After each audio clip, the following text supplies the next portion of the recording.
Well, hello everyone, welcome back to another video on Dcash Videos, and today we're back with a review of the 2022, as I like to call it, Motorsports Christmas. The best day in motorsports, the greatest day in motorsports, whatever you may call it.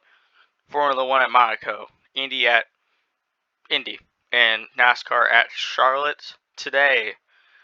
It was a very exciting day. Very questionable calls in the first two races. Monaco GP, the rain delay, I didn't like it.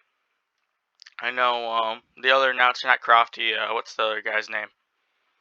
He wasn't too happy about it. I don't really blame him. Overall, Monaco GP seemed fairly good. Don't know what the deal was about both the Red Bulls on the pit out lane. Both crossed the white line. But who knows? Maybe. I don't know. I thought the rule was if you cross the line, you get penalized. But I think the Ferraris protested it and nothing happened. So it is what it is. Was it Schumacher or Schumacher hit the tire barriers? Huge impact for him. And well, that's about it. Formula One, long race. I like Monaco, but Verstappen said it right. There is no passing at this track. With this current car, it was pretty treacherous to watch. Overall, F1 race, definitely a lot of blown calls, I think, by the stewards. I think they said the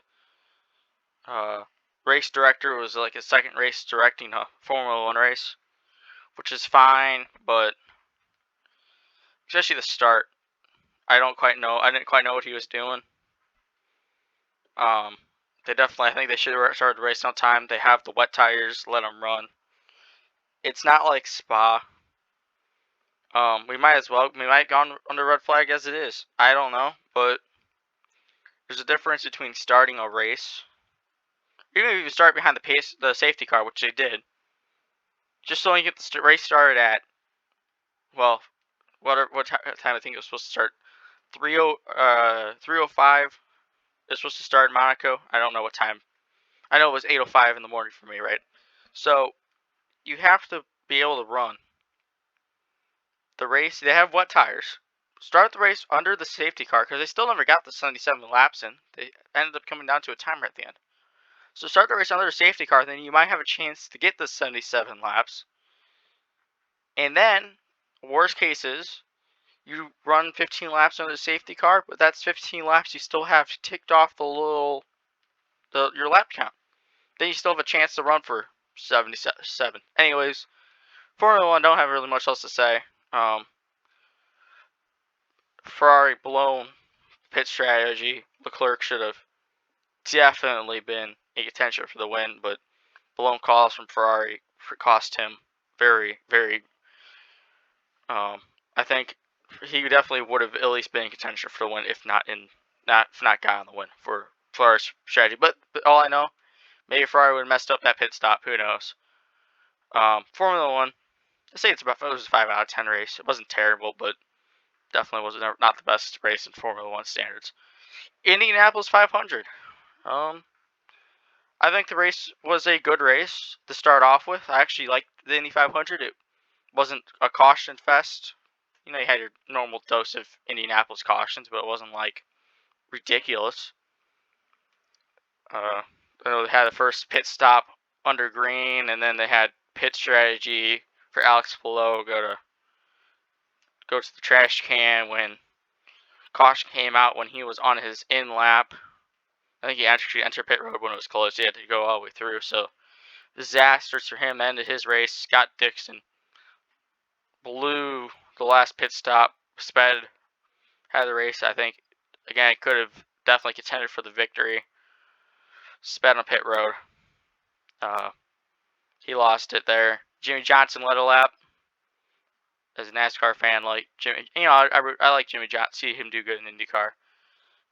He shortly wrecked out, and then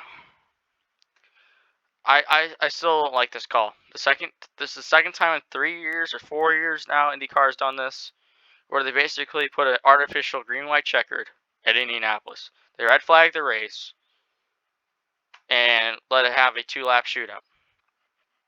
That's not how a red flag is supposed to be used. Red flag is a safety flag first and foremost. If you want to if you want to have a green-white checker, you might as well just put one in the rule book. And you just say for Indianapolis 500 only, there will be a green-white checkered to end the race. If you really want to do that, so be it. But why do you have to have a red flag for like 3 minutes just so then you're guaranteed to have that green-white checkered? I know it's for the TV ratings. I know it's for the fans. I know it's for the entertainment value. But personally, to me, I hold IndyCar at a much more higher standard. NASCAR's been promoting entertainment, right?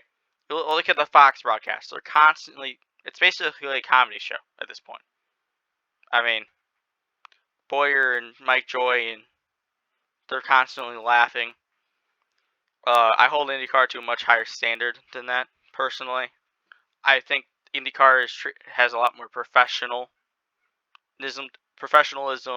feel to it. They're broadcasters. You have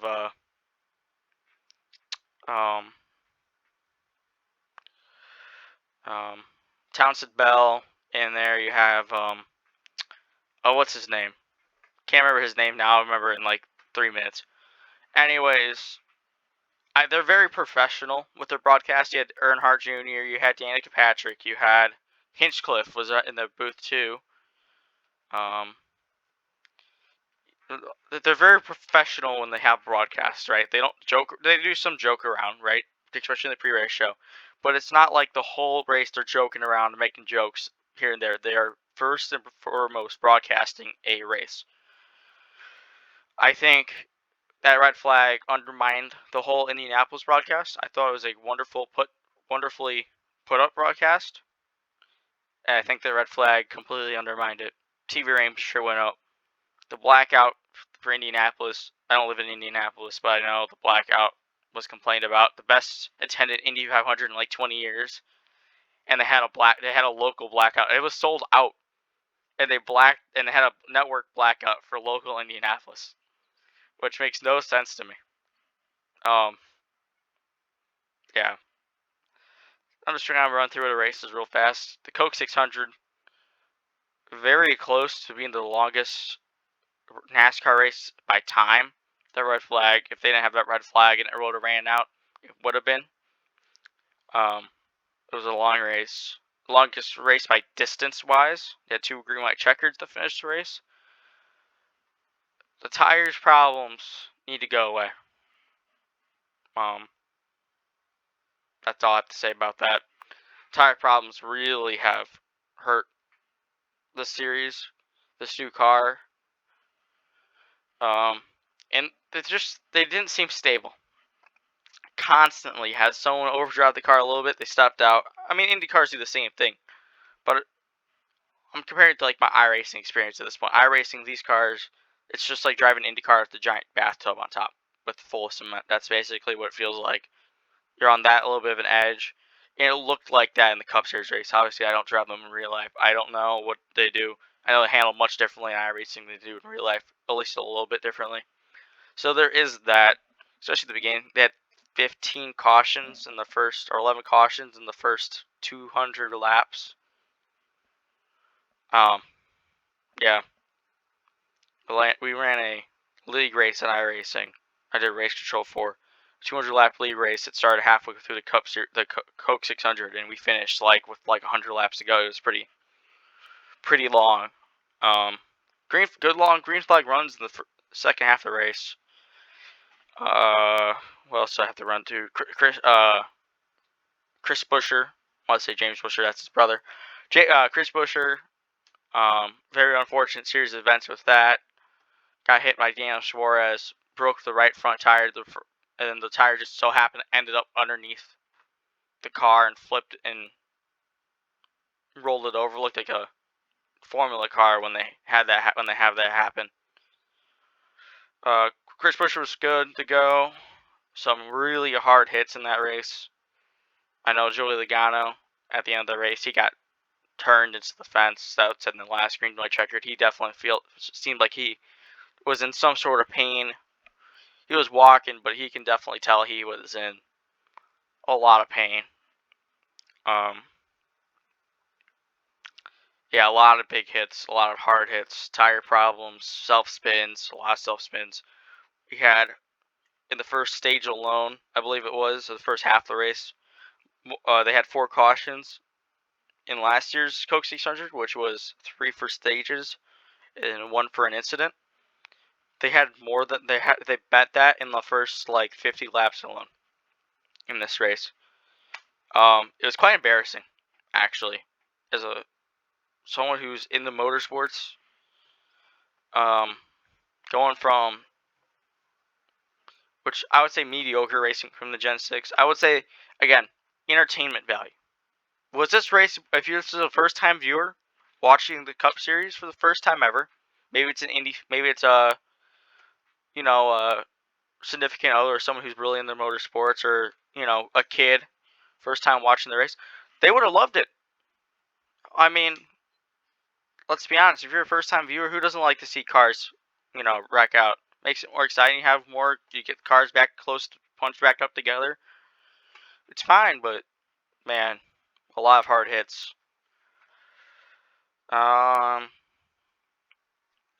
Chase Briscoe tried to repeated Bristol dirt. Sent it in turn 1 with 2 to go on Kyle Larson. Spun out, wrecked. Pretty much ended his night. He was unheard of again. Reese definitely made a lot of mixed bag of tire strategy. Kyle Larson. Let's see. Actually, we can go to the race center here. Let's try this. See, here's your top 3 from NASCAR.com. Expand timeline. Here we go.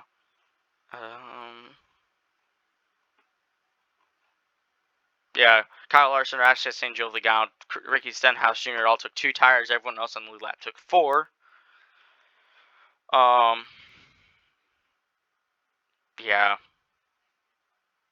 2 tires didn't work. Kyle Larson, Chastain, Logano, and Stenhouse all wrecked or were caught up in that incident on the green white checkered off turn 4 wide for the lead. Charlotte's not wide enough for that. Talladega, you can make it work. Not Charlotte. Or, anyways, all of them wrecked out except Denny Hamlin. Denny Hamlin took the lead of the event. Kyle Busch and Kevin Harvick both got super lucky. It was pretty close. What else do we got here? Yeah, not much else to say here. Really big impacts, like I said. Austin Dillon first. He got hooked into the outside wall, full sawing. He took a big hit, and even harder was Joey Logano. He tried to gas it. I think he tried to gas it past the wreck. He got hooked, slammed into the outside fence, and he definitely seemed like he was not feeling the greatest. Yeah, longest Cup Series race by distance. You see right there. Green light checker restart number 2. Ross Chastain, I give him credit. He tried to stay out, see what happened. The car was hurt. But yeah, was it? I want to know. Let's go collapse this. I'm trying to think. How many cars finished on the lead lap? Oh, I thought it was a lot less than this. 16 cars on the lead lap finished. And of these 6 cars, let's see, Ty Dillon was the only one that had any problems. Denny Hamlin, pit road penalty. Kyle Busch, self-spin, pit road penalties. Kevin Harvick definitely had a problem to begin the race. Chase Briscoe, he came back, finished 4th. I don't know how he did it. Sure. I mean, he survived the big wreck at the first green light checkered. Finished 4th, apparently. I didn't know that. Great for him. Good run for him. He had that spin with 2 to go with the regular schedule distance. Christopher Bell had his problems. Tyler Reddick spun. Ricky Stenhouse Jr. took 2 tires, was caught up in the incident. Green-white checker, the original green-white checkered.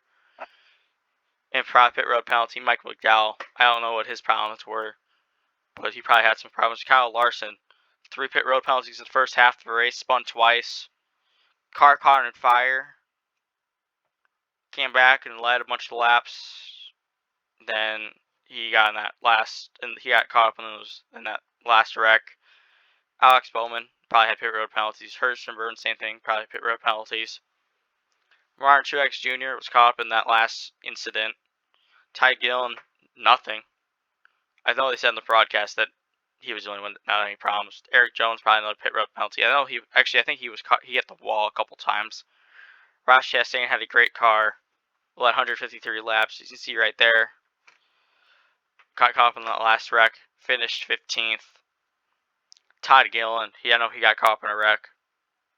So, yeah. Quite tragic for a lot of these teams.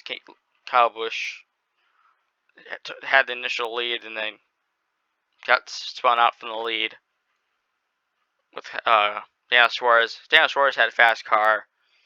He got caught up in a late incident. That was the one with the, Chris Buescher's incident. But as a NASCAR fan, first and foremost, I think we have to go look at the point standings here, because this is big.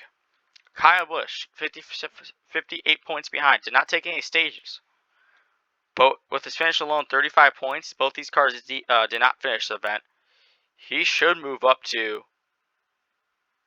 about 10 points behind Chase Elliott, if my math's right, other than stage points. And I know Chase Elliott took some stage points home. So it makes him more like 20, but it's definitely closed up the gap. William Byron, he got caught up in a wreck. Chastain finished the race 15th. Still better than the 5 points Chase Elliott got. Kyle Larson, again, finished like 10th. He's going to have a few more points. This is for the regular season championship. If you don't know about the regular season championship, you get 15 playoff points, which helps you in the NASCAR playoffs. Kyle Busch, yeah, I don't think he has 14 from one of his win, and then he took a stage win home. And then where he's finishing, and right now where he's currently in the playoffs, he will also gain, looks like 8 points. But with that, that is about it for me. Long night, long day in motorsports. Started and lasted around 17 hours. With that, I'm going to upload this video. So, you all have a good one. That's it for this video. Yeah, that's it. So, you all have a good one.